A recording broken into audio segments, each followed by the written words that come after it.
Good evening everybody. सभी को नमस्कार। राम राम, सत श्री अकाल, अस्सलाम वालेकुम, राधे राधे, जय श्री कृष्ण। आपसे पहले मेरी क्लास 9th वाले स्टूडेंट्स में होती है, जिसकी जो टाइमिंग है वो 4 to 5 है। जब 4 to 5 जब मैं उन्हें छोड़ता हूँ 1 या 2 मिनट पहले, तो सेकंड क्लास स्टार्ट करने में थोड़ा सा वक्त लगता है, लेकिन आप ठीक 5 बजे बहुत पंक्चुअल और बहुत अच्छे स्टूडेंट हैं, आ जाते हैं। इसलिए आपसे 1 मिनट भी मेरे बगैर नहीं रहा जाता, इसलिए आप बार बार लिखते हैं। राइट। मेरी प्रॉब्लम क्या है, जब मैं यहाँ पर आ चुका हूँ, मेरी क्लास 4 बजे चालू हो चुकी है, तो 5 बजे मैं यहाँ हूँ, तो लेट होने का तो मतलब नहीं होता। लेकिन टेक्निकली क्लासेस में अगर जैसे मेरे को किसी और रूम में क्लास लेनी है, वहाँ अगर कोई सर क्लास ले रहे हैं, जब तक वो छोड़ते नहीं है तब तक दूसरी क्लास अरेंज नहीं होती। इसलिए ये 5-4 मिनट का मार्जिन आप मान के चलिए, ठीक है। ऐसा होता है, ठीक। तो इसमें कभी कभी ऐसा होता है कि जब ऐसा ना हो रहा हो तो कोई दिक्कत नहीं है, class on the spot start हो जाती है। कभी कभी रूम चेंज होते हैं, बहुत सारे स्टूडियो और कैटेगरी, छोटा प्लेटफॉर्म नहीं है, दुनिया भर के यहाँ पर क्लासरूम्स होते हैं, उन क्लासेस के हिसाब से देखना पड़ता है। जैसे अभी आपकी, मैं सोच रहा था स्लाइड्स आपको पढ़ाऊं, लेकिन अभी स्लाइड्स को लगाने में कम से कम 5-10 मिनट और लग जाएंगे, तो स्लाइड्स को हम बाद में लगा लेंगे। आज हम बात करेंगे 5.1 के बाद 5.2। आप कहोगे सर 5.1 का पहला क्वेश्चन तो अभी हमने किया नहीं है, उनको मैं थ्योरी वाले क्वेश्चन के साथ करवाऊंगा आपको, क्योंकि अभी मैं आपको सिर्फ बेस बना रहा हूँ कि आपको अरिथमेटिक प्रोग्रेशन का स्टैंडर्ड समझ आ जाए, करते कैसे हैं, चीज़ों को देखते कैसे हैं। जब आपके दिमाग में ये फॉर्मूले, ये छोटी छोटी बेसिक चीज़ें बिल्कुल फिट हो जाएंगी, तो ये लैंग्वेज वगैरह कोई बड़ा मैटर नहीं है। छोटे छोटे कंसेप्ट से ही आप इसके अंदर टाइम एंड डिस्टेंस या कई तरह के सवालों को सॉल्व कर पाएंगे। अभी हम बात करते हैं कि हमारे पास 5.2 में एक टेबल गिवन है। वो टेबल मैं आपके लिए बना रहा हूँ, हो सकता है आप लोगों के पास अगर नोटबुक हो तो आप देख सकते हैं। इस टेबल के अंदर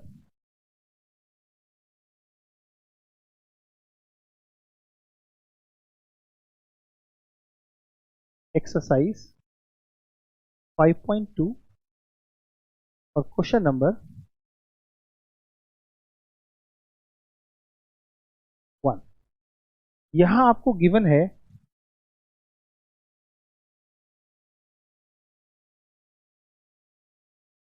एक टेबल और 5 क्वेश्चंस अवेलेबल है।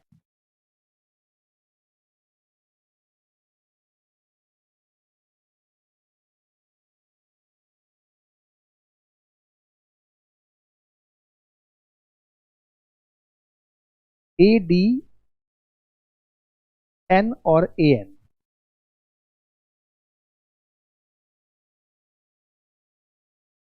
ए, डी, एन और ए एन।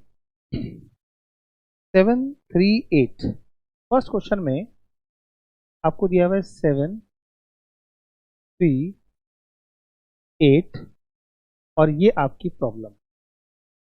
ऐसे ही सेकंड क्वेश्चन में आपको दिया हुआ है, this is -18।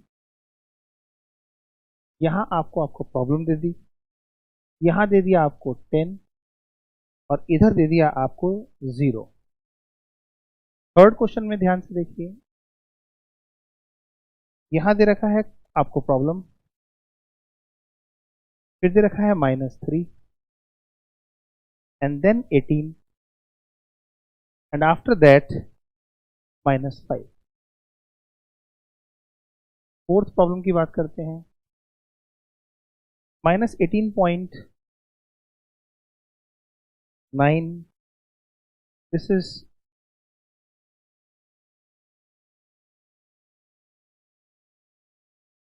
It.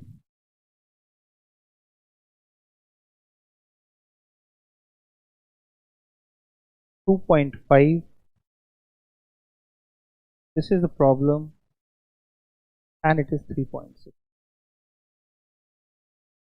Fifth question को ध्यान से देखिए, दिस इज 3.5, 0, 105 एंड प्रॉब्लम। देखो, आपके पास साउंड कम आ रहा है, कौन है बेटा यहाँ से? आपके पास इन 5 क्वेश्चंस में अंडरस्टैंडिंग लेवल है आपका कि आपको कितना पता है इस बेसिक्स के बारे में। सबसे पहले आप देख रहे हो ए मतलब first value, first term. D मतलब डिफरेंस, एन मतलब 8वीं टर्म के लिए बोल रहा है, राइट। और आपको बताना है ए एन की वैल्यू क्या होगी अगर एन का मान 8 होगा। तो आपने फर्स्ट क्वेश्चन को जब सॉल्व करना है तो आपको पता है ए 7 है, डी 3 है, एन 8 है और आपकी प्रॉब्लम है ए एन। ए एन क्या होता है आपने पढ़ा कल, ए प्लस एन माइनस 1 इंटू में डी। और जहां एन लिखा होगा वहां पर आप 8 लिखोगे। तो जब आप यहां पर 8 लिखोगे तो ए की वैल्यू 7 लिखोगे, यहां पर आप 8 लिखोगे और डी की वैल्यू से मल्टीप्लाई करोगे। फिर आप बोलेंगे दिस इज 7, 8 में से 1 गया 7 एंड दिस इज 7, 7 या 21 and finally your answer is 28. So my dear, the answer of your first problem of the first question is 28. आपको समझ आ रहा होगा कि हमें जो चीज दी है वो भी समझ आनी चाहिए और जो चीज पूछी है वो भी। सेकंड पार्ट की बात करते हैं। अगर हम सेकंड पार्ट की बात करें तो सेकंड क्वेश्चन क्या हो सकता है, पहले हम इतना पोर्शन क्लियर कर देते हैं। आई थिंक सबको क्लियर हो गया होगा।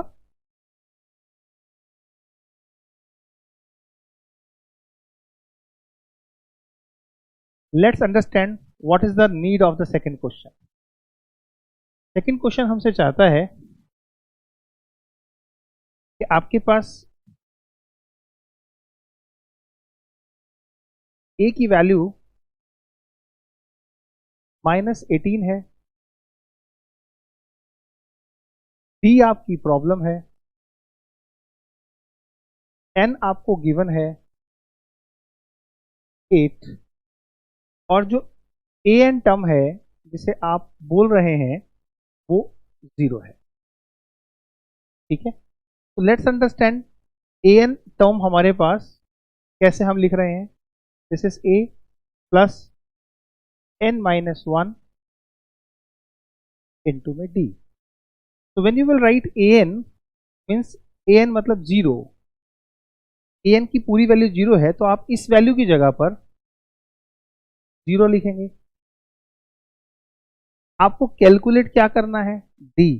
तो आपके पास वैल्यू डी को छोड़कर बाकी सारी होनी चाहिए। तो ए की वैल्यू कितनी है -18, एन की वैल्यू कितनी है 8 and D is the problem. 8 में से 1 गया, this is 7 and D is your problem.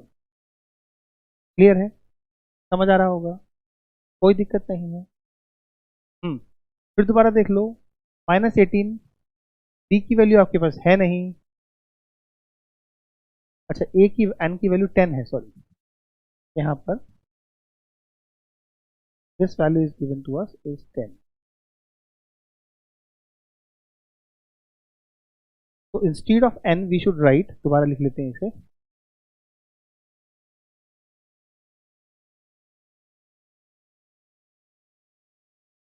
A N is equal to A plus N minus 1 into में डी।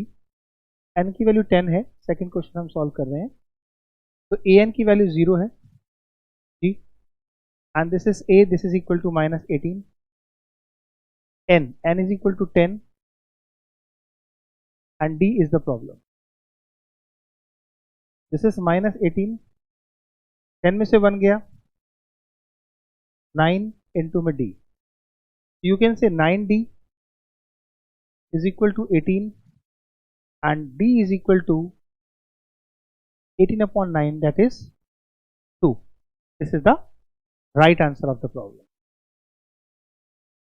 अब हम बात करेंगे क्वेश्चन नंबर 3 की। ये हमारे फर्स्ट और सेकंड हो गए। मैं जितने ज्यादा क्वेश्चन कराऊंगा, there is very low sound sir. अभी बुलाता हूं मैं टेक्नीशियंस को, अभी कहता हूं उनको ठीक करते हैं। Yes Shashi, I am.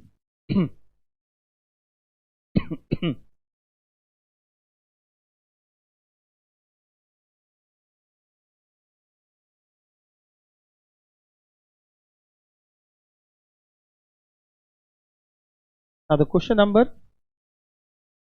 3. A is the problem.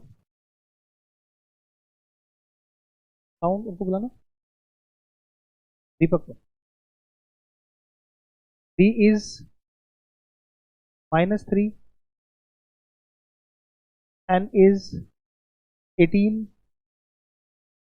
and an is equal to -5.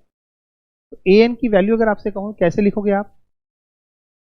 an is equal to a plus n-1 into में d. an की वैल्यू -5 है और a की वैल्यू कितनी है वो हमारी प्रॉब्लम है, तो a ही लिखेंगे. n की वैल्यू हमारे पास कितनी है? That is 18. हमेशा याद रखें कि n की वैल्यू नेगेटिव नहीं हो सकती क्योंकि वो टर्म्स को रिप्रेजेंट करती है. एंड d की वैल्यू क्या है? -3.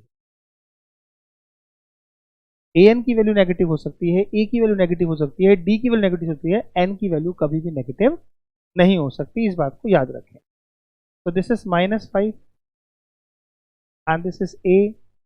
18 minus 1 is equal to 17 minus 3.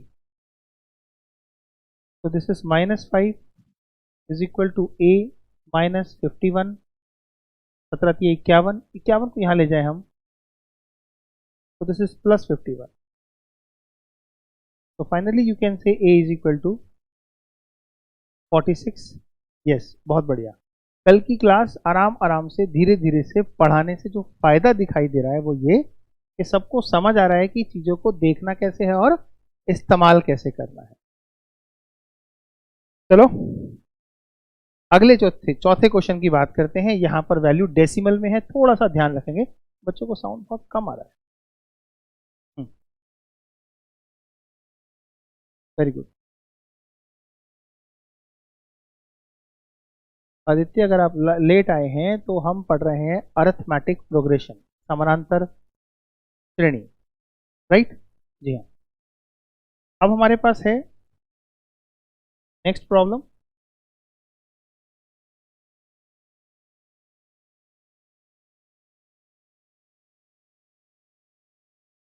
Next problem में हमारे पास फोर्थ क्वेश्चन.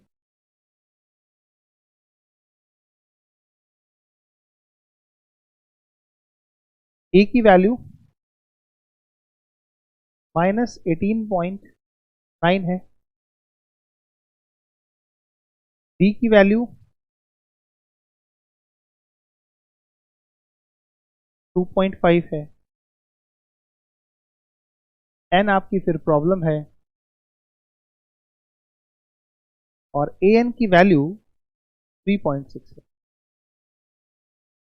आप समझते हैं कि ए एन की वैल्यू अगर हमारे पास है, अब फॉर्मूला तो आपको याद हो चुका है कि A N is basically A plus n-1 into में बी. क्योंकि प्रॉब्लम ही n है तो यहां से याद रखना है कि ये आंसर, सॉरी सर, हाँ, ये आंसर जो है वो n की वैल्यू जो हम निकालना चाहते हैं वो नेगेटिव नहीं आ सकता है. तो ए एन की वैल्यू हमने पुट करी, कितनी आया? 3.6. ए की वैल्यू -18.9 प्लस एन हमें निकालना है तो एन को तो हम पुट नहीं कर पाएंगे. डी हमारे पास है दैट इज 2.5. ना तो एन की वैल्यू डेसिमल में आनी चाहिए और ना ही एन की वैल्यू नेगेटिव आनी चाहिए, ना ही फ्रैक्शन में आनी चाहिए, नॉन टर्मिनेटिंग फ्रैक्शन हो उसमें भी नहीं आनी चाहिए. तो हम यहाँ पर इसे सॉल्व करें. दिस इज 3.6 माइनस 18.9, इसको इससे मल्टीप्लाई करेंगे तो this is 2.5 n and this is -2.5. Okay. अब ये टर्म्स और ये टर्म्स और ये टर्म्स हम इसे सिंपली देखें तो ये हो गया हमारा 3.6.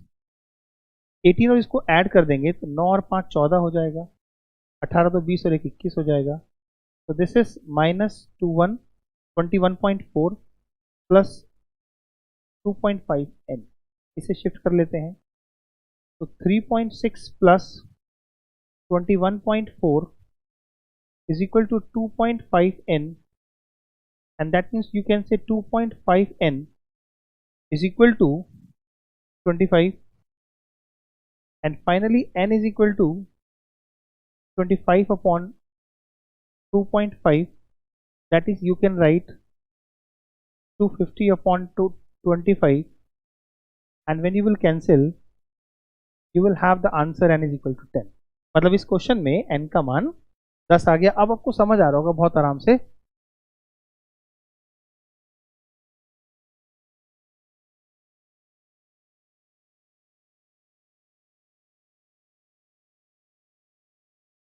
Thank you Sneha.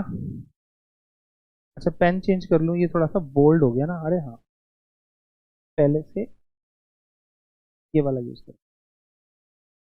It's clear. चलो एक और क्वेश्चन, लास्ट क्वेश्चन है, ये आप ट्राई कीजिए, ये आप आंसर दीजिए मुझे. What should be the answer of the fifth problem of the same. करिए, शाबाश.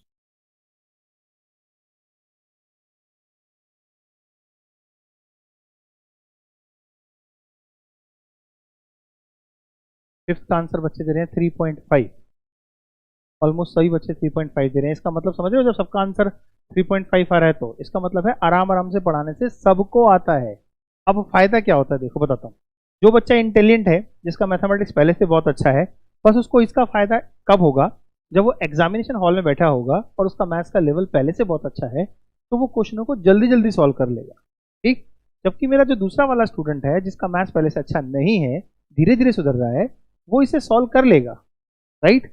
और जब वो उसे प्रैक्टिस ज्यादा करा दूंगा तो वो भी जल्दी कर लेगा. तो मेरे दोनों स्टूडेंटों को फुल मार्क्स मिल सकते हैं अगर धीरे धीरे पढ़ाया जाए तो. अगर जल्दी जल्दी पढ़ाया जाए, फास्ट पढ़ाया जाए तो क्या होगा, सीधा टफ क्वेश्चन पढ़ाया जाए तो क्या होगा, जो मेरा इंटेलिजेंट स्टूडेंट है, जो पहले से इंटेलिजेंट है, जो मेरी वजह से नहीं है, उसको तो मैंने कुछ दिया ही नहीं, वो तो पहले से इंटेलिजेंट है. लेकिन जो इंटेलिजेंट बन सकते थे उनको भी मैंने कुछ नहीं. तो उसके लिए जरूरी है कि हम हर सवाल को आराम से देखें. राइट.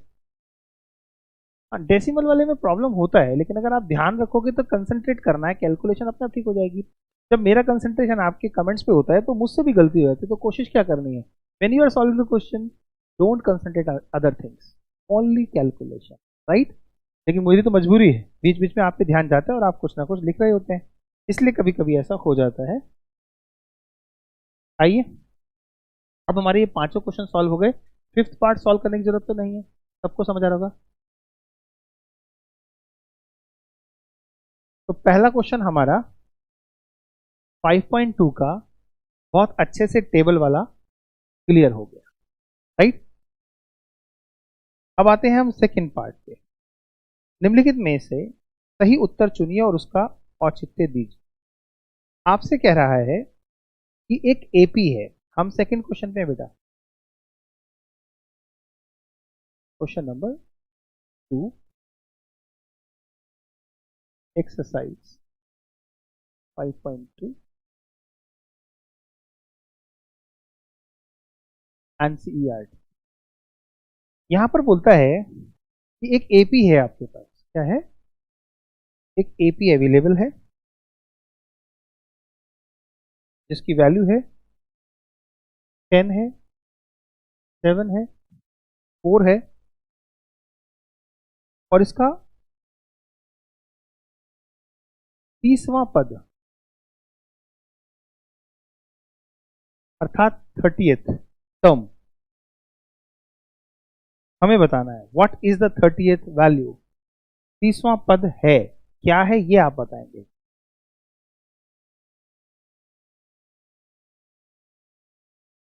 दस, 7 और 4 को अगर आगे तक ले जाया जाए तो इसका 30th टर्म का वैल्यू क्या होगा.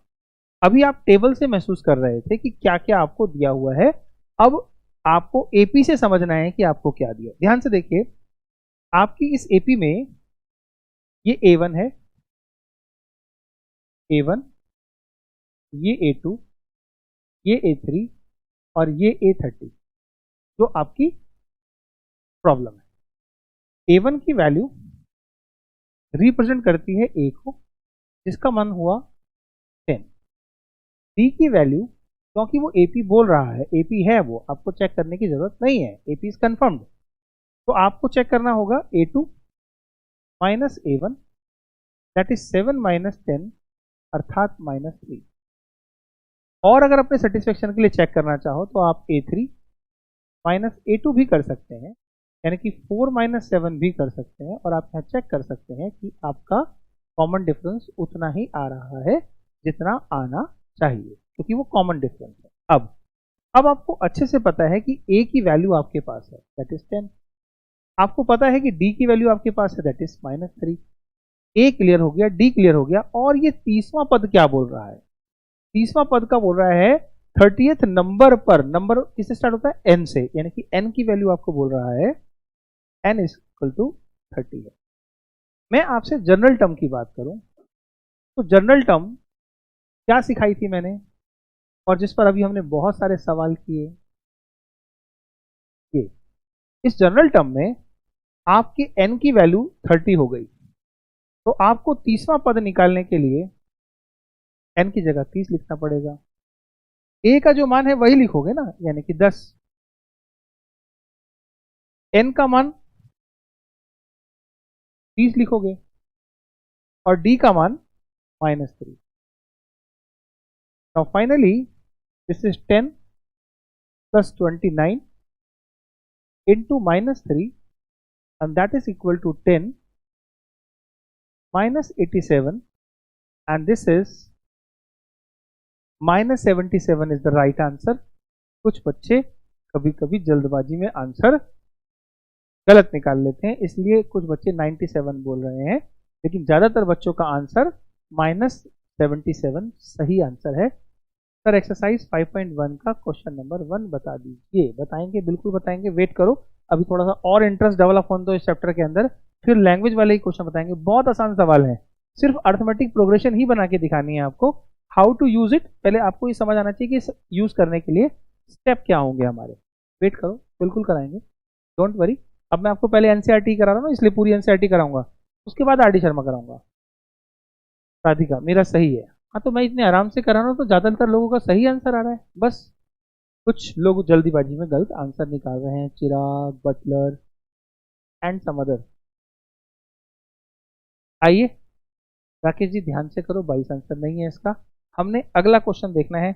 वह अच्छा, हम 22 आंसर तो अगले क्वेश्चन का ऑप्शन है, हो सकता है आप अगले क्वेश्चन का आंसर दे रहे हैं। एनी हो, कोई भी ब्लॉक नहीं है, बात करते हैं इसी का सेकंड पार्ट। तो ये हमारा था सेकंड क्वेश्चन का फर्स्ट पार्ट था। अब हम करेंगे सेकंड क्वेश्चन का second part.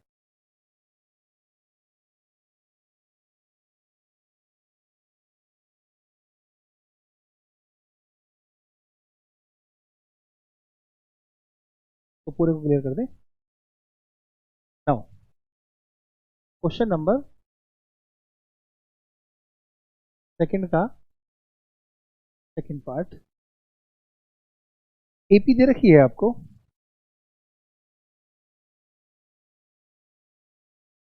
-3 comma -1/2 comma 2 and so on. 11वां पद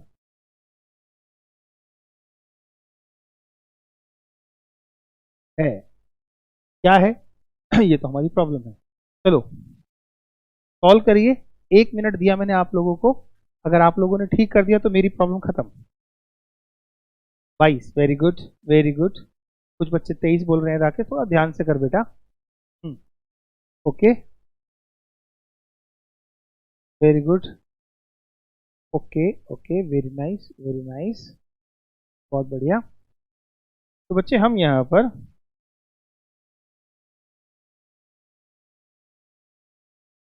एक, ये हमारे पास हो गया A1, this is A2, this is A3, and we have to think about A11। ये हमारी प्रॉब्लम। A1 is basically equal to A, and that is equal to -3, and D is basically A2 minus A1 और A3 minus A2, जो भी हम कर सकते हैं, तो हमारे पास a2 की वैल्यू क्या है, -1/2। सिंप्लीफाई कर लेते हैं इसे, हाफ, दिस इज +3। सॉल्व करें तो this is 2 -1, 1 to the 2, 2 3 the 6, 6 में से -1 गया, 5/2। तो आप d की वैल्यू बोलेंगे 5/2 है। आपको जो कैलकुलेशन करना है, बेसिक अगर आप देखें, अब तो आपको ऐसे फॉर्मूला रट गया होगा, याद हो गया होगा।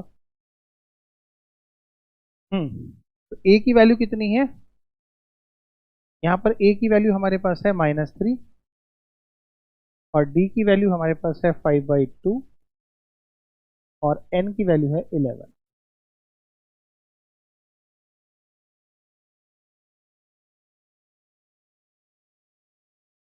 ये मैं उन बच्चों के लिए सॉल्व कर रहा हूँ जिनका आंसर गलत आया। दिस इज -3, 11 में से 2 गया 9,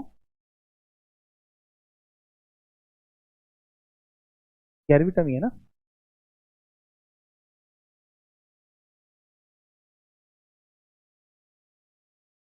क्लियर, 11th ही बोली थी ना।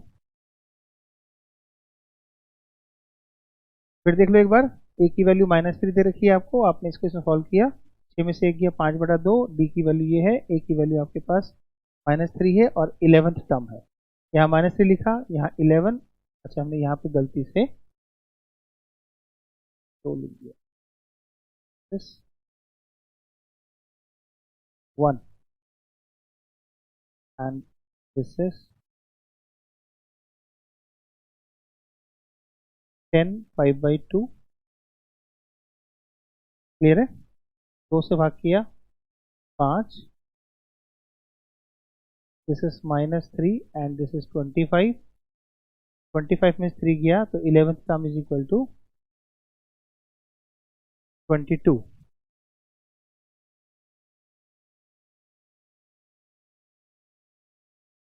फॉर्मूला ड्राइव मैंने फर्स्ट क्लास में किया था, अगर आप रिकॉर्डिंग देखो तो आपको पता लग जाएगा कैसे ड्राइव किया था मैंने।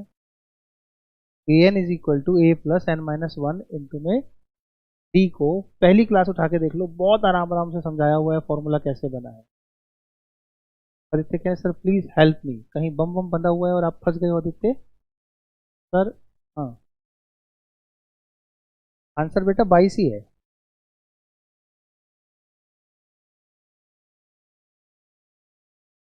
नोट कर लो।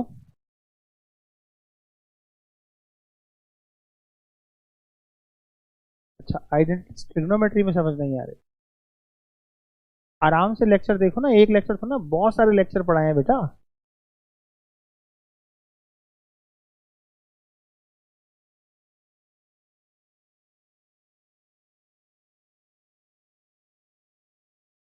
आर डी शर्मा पढ़ो, बहुत बढ़िया से। चलो अब देखते हैं हम question number third of the exercise 5.2।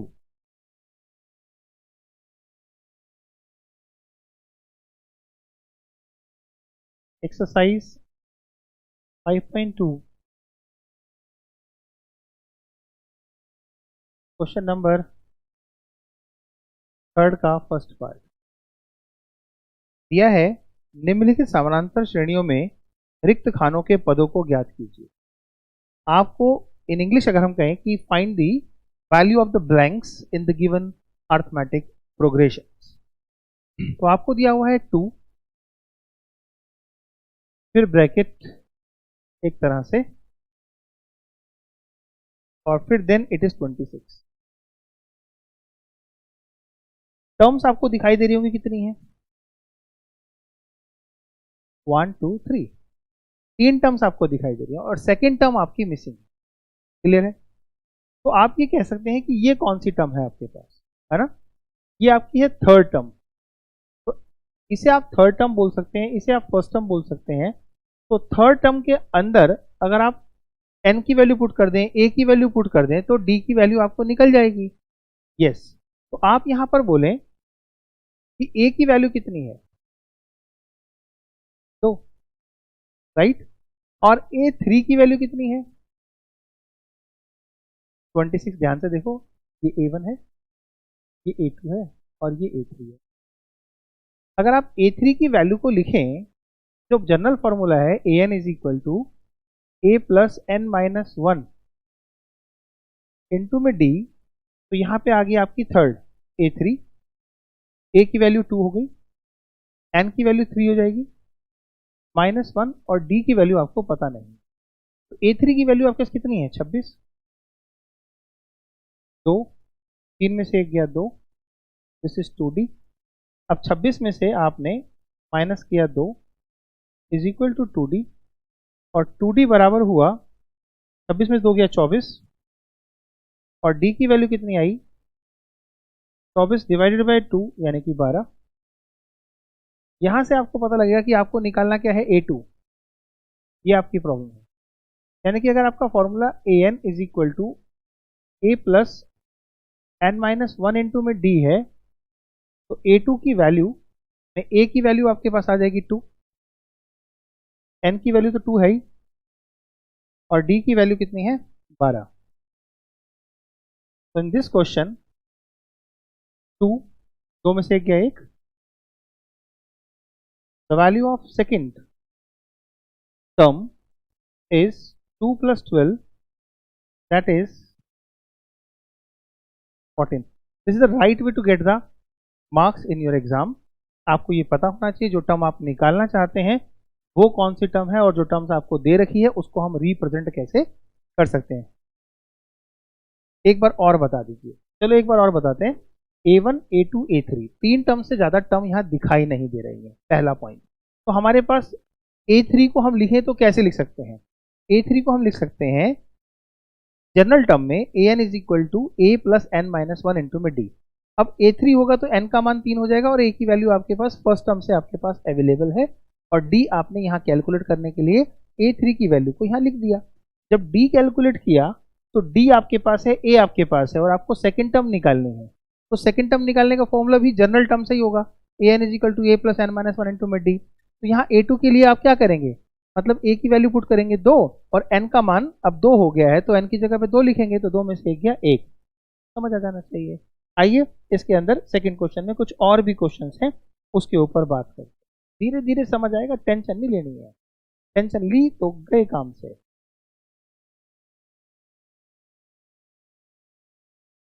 Now how many terms we have in the question? पहली टर्म ही गायब है। ये है आपका थर्ड क्वेश्चन का सेकंड पार्ट, राइट। और एक्सरसाइज वही है आपकी 5.2 NCERT। फर्स्ट मिसिंग है, सेकेंड टर्म है 13, ये भी मिसिंग है, और फोर्थ टर्म है 3। आपको समझ नहीं आया तो दोबारा पूछ लेंगे, दोबारा देख लेंगे। आपको ये दो टर्म्स क्लियर करनी है, मतलब ये आपका A1 है, ये आपका A2 है, ये आपका A3 है, और ये आपका A4 है। अब आपके पास डेफिनेट जो नॉलेज है वो A2 और A4 की है। A2 और A4 से आपकी दो चीजें मिलेंगी आपको, एक A और एक D। कैसे मिलेगा ये समझना है। आओ मैं समझाता हूं। A2 को आप कैसे लिख सकते हैं? A2 को आप लिख सकते हैं A प्लस 2 माइनस 1 इंटू में D, अर्थात A2 की जो वैल्यू होगी वो A प्लस D के बराबर होगी। मीन्स A2 की वैल्यू आपके पास 13 है। A2 कितना है? 13 है, तो आप यहां 13 लिखेंगे तो A plus D is equal to 13 आपका first equation of A and D हो जाएगा। अब आप A4 की बात करते हैं। आपके पास है A4 जिसकी वैल्यू है 3। तो A4 को भी आप जनरल टर्म्स के हिसाब से ही देखेंगे, तो कैसे देख पाओगे? ज्यादा जल्दी नहीं, पेशेंस के साथ वैल्यू पुट करो, कहीं नहीं फंसोगे आप। A आपके पास अभी भी नहीं है, लेकिन N आपके पास अब 4 हो गया। और डी भी आपके पास नहीं है, तो A4 की वैल्यू कितनी है 3।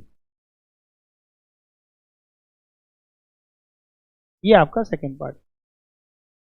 From first and second equation, जो आपने फर्स्ट और सेकेंड इक्वेशन बनाई है उससे आपके पास फर्स्ट इक्वेशन है a plus d is equal to 13 और a plus 3d is equal to 3। इन्हें अगर हम सब्ट्रैक्ट करें तो क्या होगा, साइन चेंज हो जाएंगे, ये वैल्यू इससे कैंसिल हो जाएगी और 3d में से एक d चला गया तो कितना बचेगा, -2d। Right wrong. 13 में से 3 गया, कितना बचा 10 और d कितना हुआ, 10 को 2 से डिवाइड किया -5। अब putting d is equal to -5 in equation first. First equation हमारे पास है a plus d is equal to 13।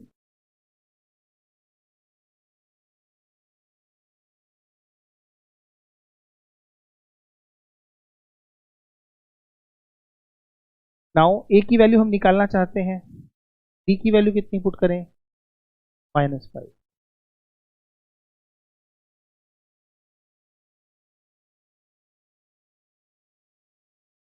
इसके बाद आपको प्रॉब्लम नहीं होनी चाहिए।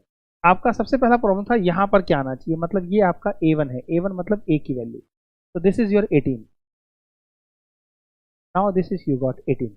अब यहां पर आप आना चाहते हो तो इसका मतलब है a3 निकालना है, तो a3 की वैल्यू कैसे निकालोगे आप, a3 is equal to a मतलब आपके पास 18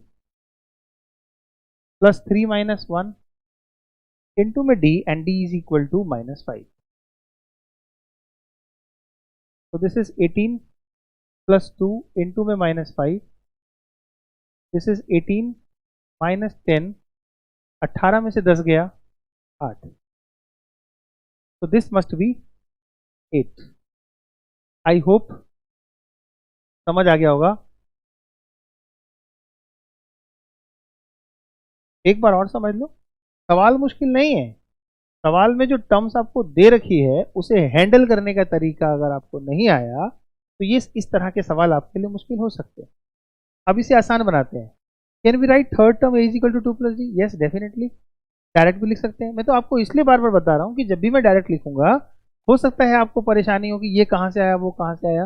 मैं तो जानबूझकर बार बार जनरल टर्म लिख रहा हूं ताकि आप जनरल टर्म के बेस पर ये समझ सकें कि वो ऐसा क्यों है। Right wrong. एक बार दोबारा देखते हैं। मेरे पास जो टर्म्स अवेलेबल थी वो एक ये टर्म्स अवेलेबल थी और एक ये टर्म अवेलेबल, इसे मैं बोल रहा हूँ a2 और ये मैं बोल रहा हूँ a4। तो भाई अगर हमें a2 की बात करूं तो a2 किसके बराबर है, a2 बराबर है a प्लस n-1 यानी कि 2 - 1 इंटू में d के। तो मैंने a2 की वैल्यू को 13 यहां लिख दिया, आगे जाके देखो, अभी देखना आप, a2 की वैल्यू को मैंने जब 13 लिखा, ठीक है ना, तो कब लिखा, जब मैंने a को एज इट इज लिखा, 2 में से 1 गया 1 d, तो a प्लस डी को किसके बराबर लिखूं, a2 के, और a2 की वैल्यू क्या निकाल रखी है 13, तो मैंने a प्लस डी बराबर 13 लिख दिया और एक इक्वेशन आ गई जिसमें a और d दोनों थे। जब ऐसा था तो फिर मैंने कहा यार इसकी भी हेल्प ले लो यार, ये a4 है, तो a4 की बात करें जनरल टर्म में तो जनरल टर्म के अंदर n की जगह 4 पुट कर दो, a प्लस 4 - 1 इंटू में d। जब ये a प्लस 3d बना तो किसके बराबर बना, a4 के, और a4 किसके बराबर है 3 के, तो मैंने क्या किया इसकी जगह पर 3 लिख दिया और एक और इक्वेशन आ गई। दो इक्वेशन को एक साथ लिखते ही मैंने देखा यार अगर a खत्म हो जाए तो d मिल जाएगा, तो हमने सब्ट्रैक्ट करना शुरू कर दिया। माइनस का साइन लगाने का मतलब क्या था, एक प्लस और एक माइनस का होगा तभी तो कैंसिल होगा, मैंने इसे कैंसिल कर दिया। ठीक है, एमसीक्यू में कैसे करेंगे इसका जब मैं एमसीक्यू कराऊंगा तब बताऊंगा बेटा, अभी फिलहाल आप कंसेप्ट पढ़ो, हलवा लग रहा होगा, मजा आ रहा होगा। तो 3d में से एक गया तो -2d, तो 13 में से 3 गया 10, तो d बराबर क्या हो गया -10/2 इज इक्वल टू -5। d की वैल्यू से a की वैल्यू निकाल सकते थे, जब यहाँ d लिखोगे -5 तो राइट में जाएगा, 13 5 18 हो जाएगा।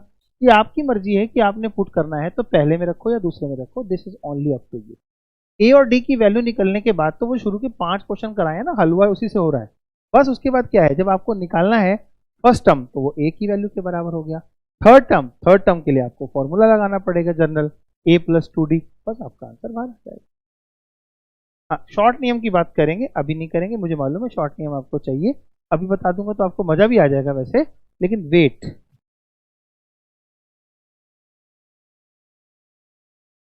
नेक्स्ट,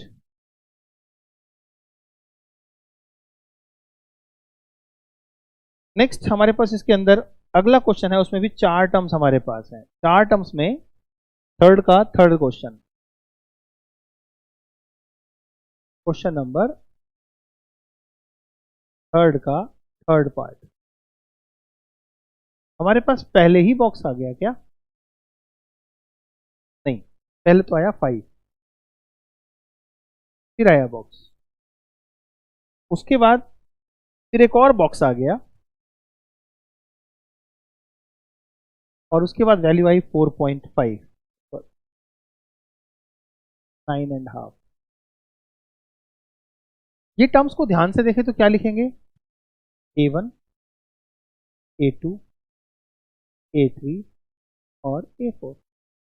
A1 की वैल्यू A के बराबर होती है, जो कि 5। ये तो मजा आ गया, आपको A मिल गया शुरुआत में, अब तो आपको ज्यादा इक्वेशन बनाने की जरूरत नहीं पड़ेगी। an की वैल्यू हमारे लिए वैल्यू है A4, that is equal to 9.5, जिसे 9 दूनी 18 और 1 19/2 भी कह सकते हैं। अब an बराबर होता है a plus n minus 1 into में b। an मतलब A4, लास्ट टर्म। a का मान मालूम है हमें 5 है, n का मान 4 है, और d का मान हमें नहीं पता है, बट A4 की वैल्यू तो हमें पता होगी ना, कितनी है? 19/2, तो यहां में लिखा 19/2। 4 में से एक गया 3d, इसको वहां शिफ्ट कर देते हैं और इससे आगे 3d बराबर क्या हुआ? 19/2 माइनस 5। 3d अब किसके बराबर हुआ? 5 दूनी 10, यानी कि 9/2। अब d किसके बराबर हुआ? 9/2 इंटू 1/3। d की वैल्यू क्या आ गई? 3/2। आपकी प्रॉब्लम क्या है? A2 और A3। A2 किसके बराबर होगा? डायरेक्ट लिख लेते हैं, a प्लस डी के। a की वैल्यू कितनी है बेटा? 5, और d की वैल्यू कितनी है? 3/2। सॉल्व कर ले तो क्या होगा? 10 plus 3 is equal to 13/2। Sir और क्या निकालना है? A3। A3 की वैल्यू को क्या लिख सकते हैं? a plus 2d। वही n माइनस 1 करोगे d में, तो 3 में से 1 गया 2 ही आएगा। अब A3 की वैल्यू कितनी हो जानी चाहिए? सर a का मान 5 है, और d का मान 3/2 है। कितने प्यार से, कितने आराम से पढ़ रहा है, और उसका फायदा आप उन बच्चों से पूछ के देखो जिन्हें मैथमेटिक्स बिल्कुल समझ नहीं आता था। गौरव लिख रहे हैं, सर आपका पढ़ाने का तरीका अमेजिंग है। अमेजिंग कब लगता है? जब चीजें आसान लगने लगती हैं, समझ आने लगती हैं। सर हलवा लग रहा है, हलवा लग रहा है तो गरम गरम खा लो, टेंशन ना लो। राइट? क्यों हो गया ये सब हलवा? क्यों हो गया, समझ रहे हो आप? कंसेप्ट देखना आ गया। सर मुझे कभी मैथ्स में इतना इंटरेस्ट नहीं आया, thank you very much sir. Okay sir, मुझे नहीं आता था मैथ्स, अब हलवा लगने लगा है। ओके, इजी क्वेश्चन है सर, हमने कर रखा है। ओके, तो और करिए, थोड़ा सा और, सहज पके सो मीठा हो, है ना? थोड़ा सा और नोट कर लो जिनको नोट करना है। Very good.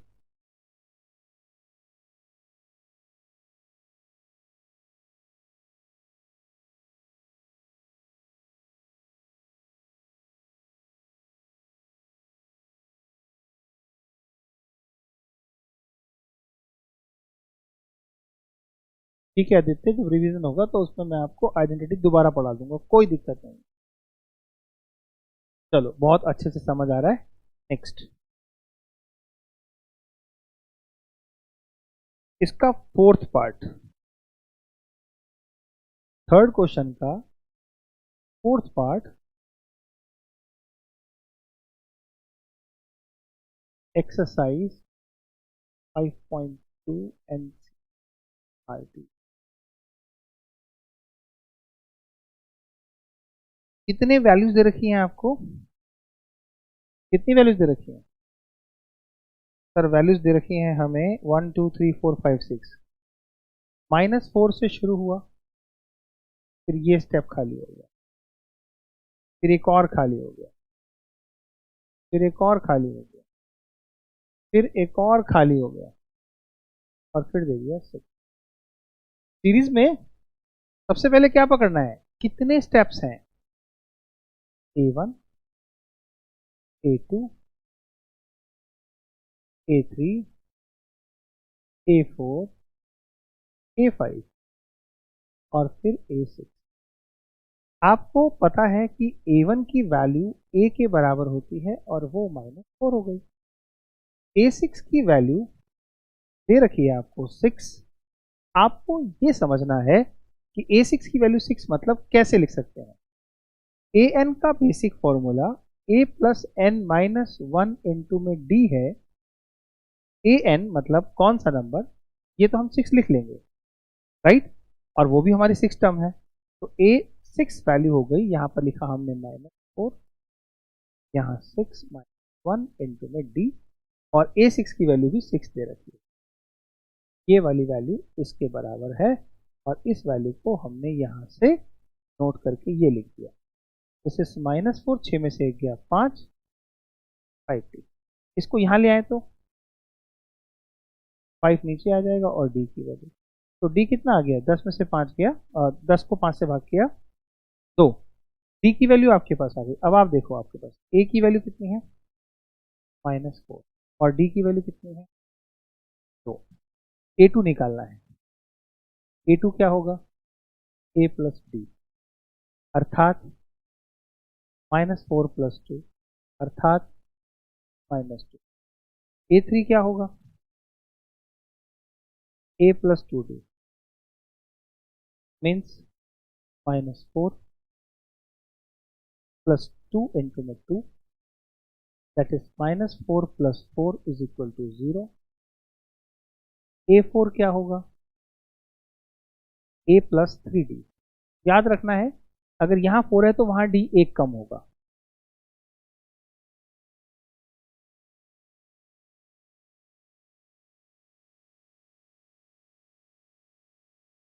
The last one is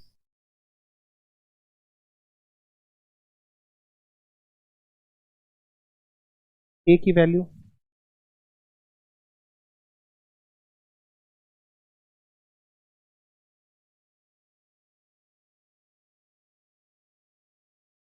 So my dear, finally you understood question number 1, 2 and 3।